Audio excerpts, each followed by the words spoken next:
Panginoon, sa iyong biyaya kami nananalig, gabayan mo ang aming pamilya sa bawat hakbang ng buhay. Bigyan mo kami ng lakas at liwanag upang patuloy kaming magalak sa iyong pag-ibig. Pagpalain mo ang aming tahanan ng kapayapaan at kasiyahan. Lahat ng miyembro ng pamilya, mula sa mga anak hanggang sa matatanda, ay iyong protektahan at ingatan. Naway lagi kaming magbuklod ng mahigpit sa iyong awa at grasya.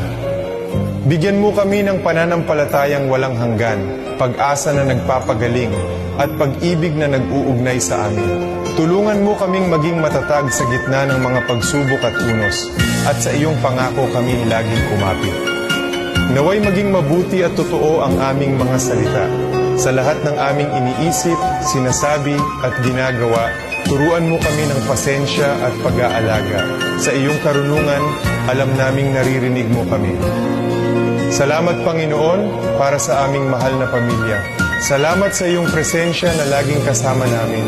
Gabayan mo kami, yakapin at pag-isahin upang sa iyong mga kamay ay matatagpuan namin ang aming kaluluwa. Amen.